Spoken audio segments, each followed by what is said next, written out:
I came across the list on Letterboxd a while ago when I first signed up to it, called Cartoons for Children. This list, by Lucid Forest by the way, link in the description, contained information about a catch-22 effect where Western culture assumes that cartoons are always directed at an audience of children. This leaves studios to become reluctant to make animated films for audiences other than children. Contained in this list are a bunch of films that are absolutely not suited for children, most of which are mature-themed movies, some of which I own a physical copy of, such as Ghost in the Shell, Akira and Princess Mononoke. These movies at minimum have an Australian classification rating of M for mature audiences, hence why I am absolutely discouraging children from watching films contained in this list until they are at the recommended age. While scrolling through this list, I came across a couple of movies that piqued my curiosity. One of these films was Night on the Galactic Railroad. This is what I'll be covering in this video. Spoiler alert, there are spoilers.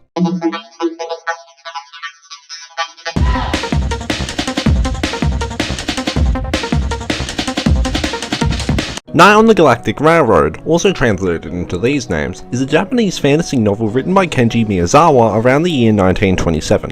After the death of Miyazawa's sibling Toshi in 1922, Miyazawa went on a railroad trip to Karafudo. The novel was then started in 1924, with this trip said to be the basis of the story. Miyazawa kept on polishing this story up until his death in 1933. The middle section of the book was never completed, but was published as is the following year. This story focuses on the adventures of Giovanni and Campanella. Giovanni is a lonely boy whose mother is bedridden and father is missing. No, his father did not leave to go get the milk. That's Giovanni's job. During a science lesson, the teacher asks Giovanni what the Milky Way is made of. Giovanni knows the answer but is too timid to reply.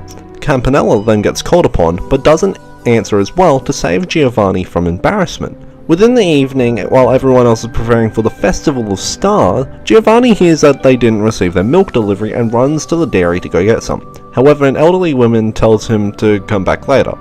After being mocked by his classmates yet again, Giovanni runs to the top of a hill and lies down near the base of a weather wheel. Upon gazing up into the Milky Way, Giovanni finds himself aboard a steam train with Campanella. This train crosses several locations such as the Northern Cross and other stars and constellations. A ticket inspector comes by at one point. Campanella and all the other passengers show their ticket to the inspector, while Giovanni offers a piece of paper inside their pocket. This turns out to be a rare ticket that allows the holder to go anywhere with the train.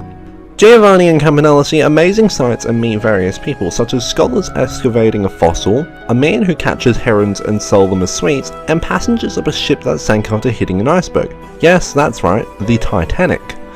One child even recounts the story of Scorpio, who, after not sacrificing itself to feed a weasel, vows to serve others in its next life before bursting out into flames. When the train stops at the Southern Cross, all passengers disembark, besides Giovanni and Campanella, leaving only the two of them on the train. Giovanni tells Campanella that they should travel together forever, vowing to follow Scorpio as an example of bringing happiness to others. However, the train approaches Coalsack, a black hole. Campanella sees his mother in a meadow, something Giovanni cannot see. Campanella vanishes from the train, leaving Giovanni weeping in despair. Upon waking up, Giovanni revisits the dairy to collect the milk. After wandering back towards home, Giovanni sees a crowd of people. One of Giovanni's classmates then tells him that one of the boys fell into the river and that Campanella jumped in to save them. However, Campanella vanished. Giovanni speaks to Campanella's father, who said that he's been in the water too long to be saved. Giovanni receives a letter from Campanella's father saying that Giovanni's father will be returning soon. Giovanni heads home and tells his mother, end of story.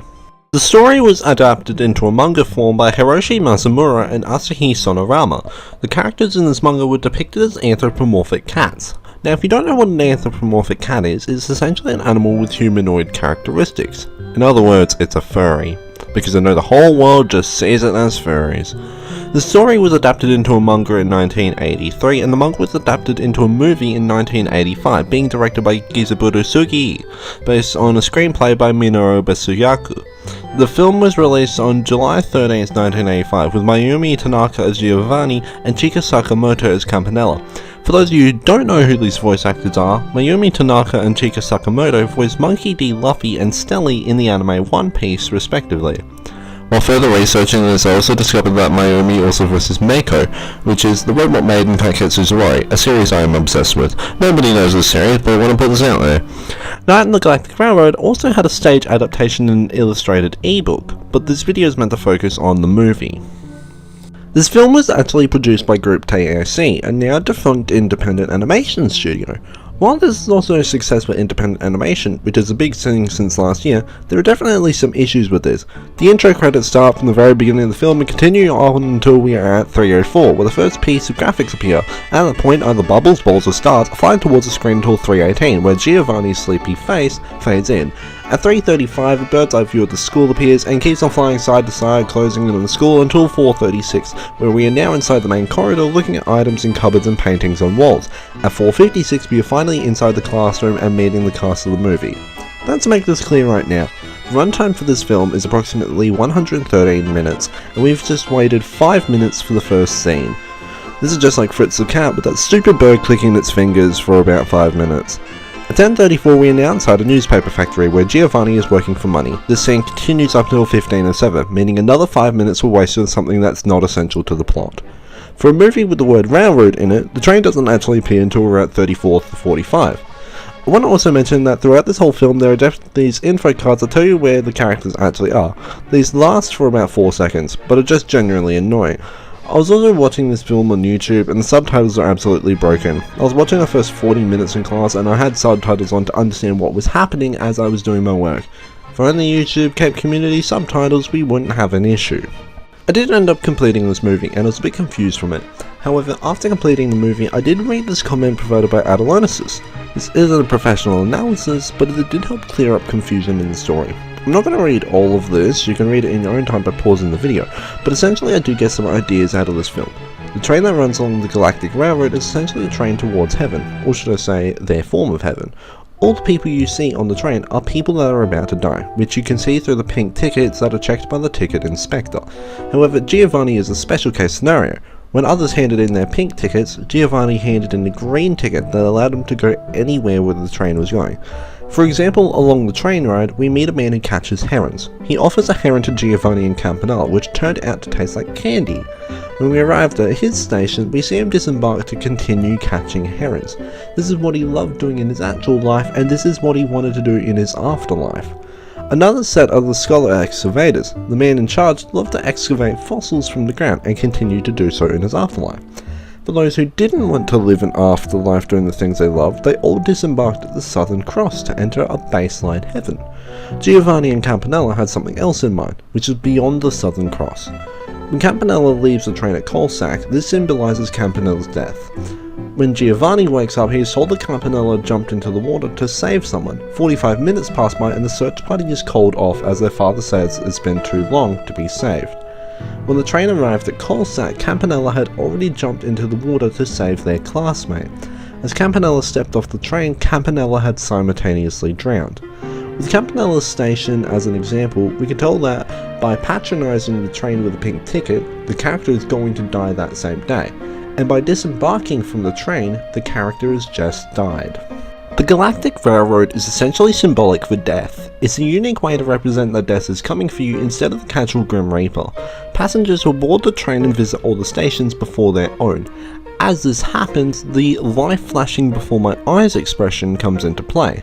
This is their final thoughts on the world and remembering what they had accomplished in their life. When the passenger disembarks the train, their life is officially over. However, there is a counterclaim here. You see, during the movie, the ticket inspector shows up. This ticket inspector represents the Grim Reaper. Anyone who boards the train with a pink ticket is solidified to death, but those with a green ticket are just like a cat with a punch card for its 9 lives. Night on the Galactic Railroad was an acid trip for me to watch. It was filled with a bit of filler content to increase its runtime, but it definitely wasn't as boring as scenes from movies like Fritz the Cat. I keep talking about this movie and I might cover it one day. It was difficult to understand what was happening at some points in the movie, especially with the characters on the train. However, after reading that massive analysis comment and upon further research for this video, I can understand what's happening. Night on the Galactic Railroad isn't a perfect movie, and I'm not sure why this was put in the same Letterboxd list as Fritz and South Park. Maybe it's just the themes of death? Who knows? This isn't a bad movie, but it's one that you need to research afterwards to understand. It's difficult to understand the plot of the movie at first, but after the research and potentially watching it a second time, it's not a bad movie.